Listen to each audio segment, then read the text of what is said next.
how would you improve communication if elected to the city council?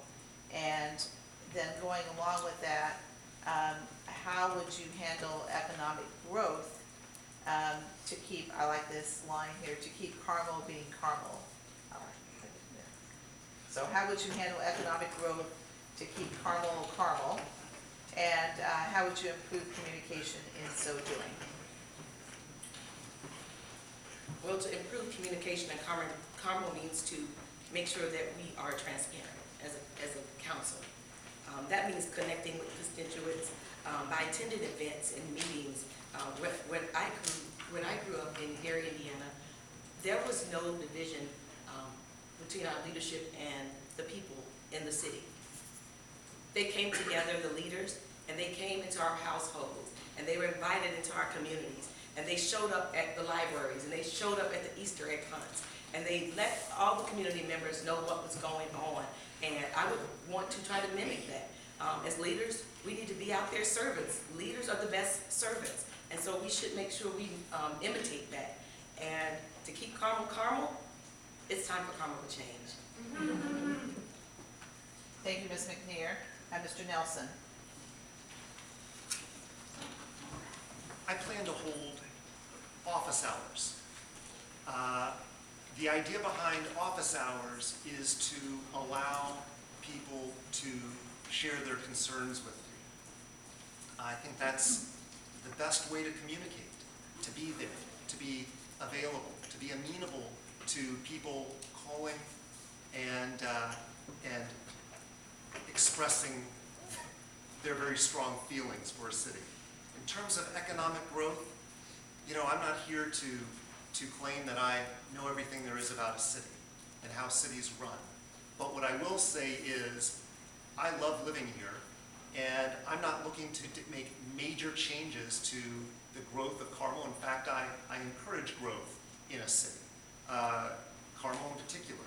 I will continue to look for opportunities for Carmel to grow through attracting new businesses here and increasing the quality of life. That's what I will look to do. Thank you, Mr. Nelson. Mr. Kimball. Yes, keeping Carmel Carmel. I'm not sure what that definition of Carmel is because it's constantly changing. I had the opportunity in my former career to drive across all of Indiana. I saw the Muncies, the Marions, the Andersons, the Kokomos. They are no longer the cities that they once were. I think we're doing the right things here in Carmel to grow economically. Governor Daniels once said that Carmel is a city that every knowledgeable Hoosier should be proud of. And I'm proud of our economic development and the way we're going. We're having cities across Indiana, whether it's Brownsburg or Fishers or Westfield or Valparaiso, they're looking at Carmel's model of investing in quality of life. So what is Carmel? Carmel is what you make it. Thank you, Mr. Kimball. Ms. Minott? Well, there are two things that I would do as a city councilor to improve communication. First of all, I would be sure that my cell phone number was widely known throughout the district and commit to returning calls within 24 hours. I have said that I am a good listener and a problem solver, and I intend to live up to that. The second thing I would do is actually borrow an idea that I think Councilor Finkham uses today, which is putting together a fun newsletter on a monthly basis that is pushed out by email in her district. And I just happened to be having lunch with one of her constituents who told me how much she enjoyed that. With respect to the economic development, I think that Carmel has done a fantastic job, and part of the reason it is done so well is that it doesn't rely on any one type of industry. We have a wide breadth of industries, we have a wide breadth of needs and careers, and that's what makes us such a vibrant community. I would just keep it up. Thank you, Ms. Minott. And Mr. Howard. Yes, so as far as community engagement, right now my campaign is the model of that. We listen to everyone. And then also the next level of important thing is transparency. We have to be open and honest about what we're doing in government. And as far as new businesses, businesses are attracted to areas for their people they look to quality of life and they look at diversity. And diversity as in culturally, socioeconomic status. So I would definitely support and encourage more diversity in Carmel to keep it vibrant. Thank you, Mr. Howard. I'm going back to money on my next question, and Mr. Nelson, you'll get this one first. So overall, kind of the thought is Carmel spending too much money?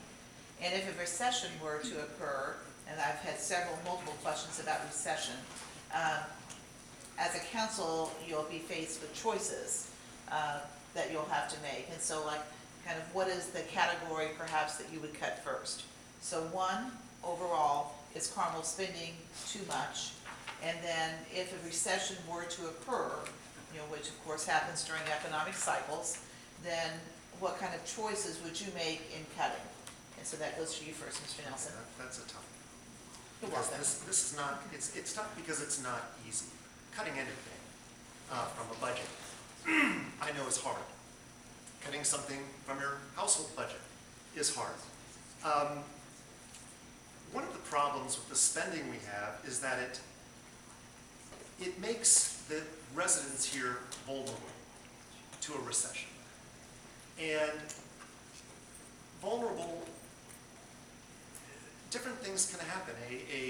A business can go, we have a building that we've spent money on and a tenant goes out of business. Well, we're still on the hook for that as taxpayers. What I would cut, I'm going to throw out a softball here, I'll probably cut some of the art that we're putting in the roundabouts. Thank you, Mr. Nelson. Mr. Howard? Yes. So I think the question about spending too much, I think we're not spending wisely.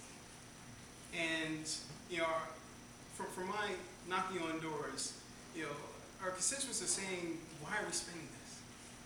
And I didn't even know this was going on. So we need to be transparent about that. And we need to make sure that our revenues are matching the money that we're shelling out on large-scale projects. And I have to agree with my Miles. Yes, I would definitely look to cut the art first before I touch people. Thank you, Mr. Howard. Ms. McNear? Is Carmel spending too much? I agree with William. We need to be good stewards over our dollars and how we're spending our dollars. So,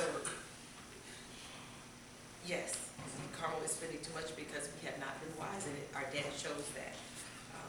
One of the things that I would cut in a case of a recession, we have to think about the basic needs and have to go back to that. What are the basic needs of the people?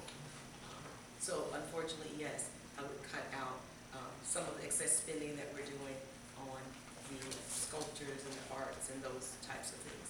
Yes, we want to make sure that the basic needs of our people are still met in time of recession. And we need to make sure that our police are safe, our fire departments are in order, all of those things that make our community strong, those are things that need to stay. Thank you, Ms. McNear. Mr. Kimball? Yes, being on the council, I don't look at the word spending, I look at the word investing. And that's what we've done for the last several decades. Our police department is second to none. Our fire department is one of the best in the country. We went through the Great Recession here in Carmel. Yes, we did have to tighten our belts, and we may have to tighten our belts again.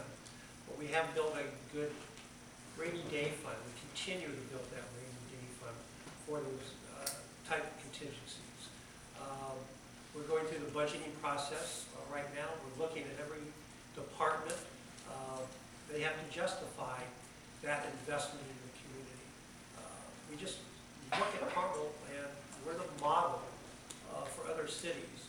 Less than 3% of your property taxes are going to pay our debt. We just have to look at everything as an investment and return. Thank you, Mr. Kimball. And Ms. Minott?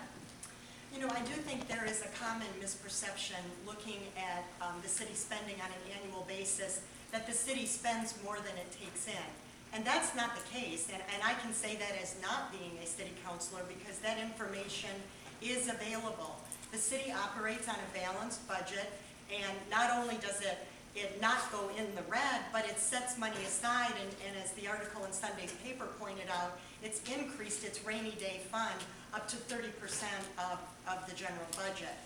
I do think that there is perhaps some reallocation needed in the spending because I would like to see more money spent on maintenance of infrastructure. But as far as going forward in a recession, how you would address budget cuts, I think you have to do that from the inside.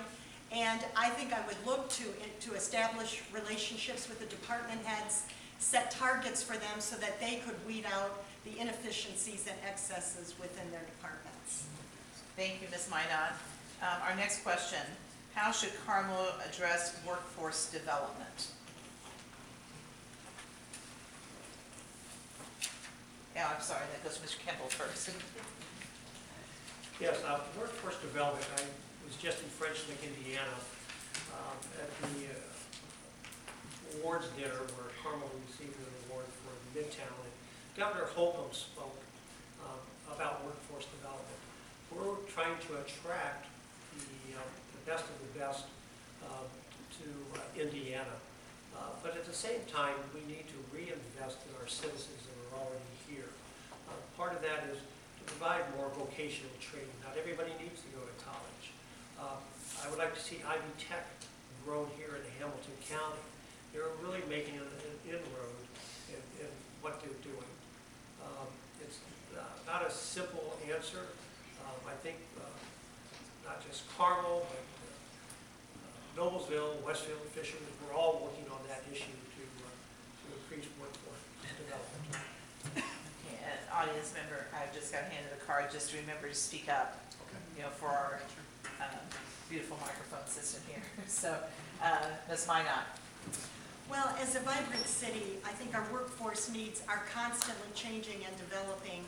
So the role of the city council is really to act as a facilitator of information exchange between our school system and businesses on the one hand, and the various state agencies that are focused on workforce development, including Ivy Tech, the State Department of Education, the Commission on Higher Education, and the Department of Workforce Development. So I would encourage, if I were on the city council, for the city council to work with one zone on an annual basis to do surveys of existing businesses and new potential businesses so that we would constantly be looking forward to seeing what those needs are and then making sure that Ivy Tech, the Career Center, and our school system are adjusting accordingly. Thank you, Ms. Minott. Mr. Howard? Yes, in this area, I think we need to be bold and put a little new and different perspective. Immediately what comes to my mind is for the businesses that we invest in, that we invite to Carmel, we need to form partnerships between the businesses and maybe Carmel Place Schools and Ivy Tech. See if the business interests align with the classroom curriculum. I think that would be extremely helpful and innovative. Thank you, Mr. Howard. Ms. McNear? Yes, I totally agree. I used to work for workforce development and had the opportunity to go out to the community and provide vouchers for persons who were looking to gain workforce experience in the high demand jobs, where the jobs were in areas of technology, medical field, welding, and HVAC. And so absolutely what everyone else has said, developing those partnerships, having outreach forums, and going into the schools, going into Ivy Tech, going into the CLC, the Carmel Learning Center, those agencies to make sure that people have knowledge of what's available for them. So in case they don't want to go to college, they have other alternatives. Thank you, Ms. McNear. Mr. Nelson? Well, it's part of what I do for a living at American Opportunity Incorporated. Talking to corporations, finding out what they need, looking at strategizing with them, seeing what trends they see, and then attracting those types of candidates to fill their needs. We have a wealth of headquarters here in Carmel, a lot of dynamic companies. That is the wealth of knowledge we should be tapping into, finding out what they see as the needs. They are great predictors of what future workers, our graduates graduating from high school, our college grads, if we're wanting to attract them, to keep them here, that's who we should be.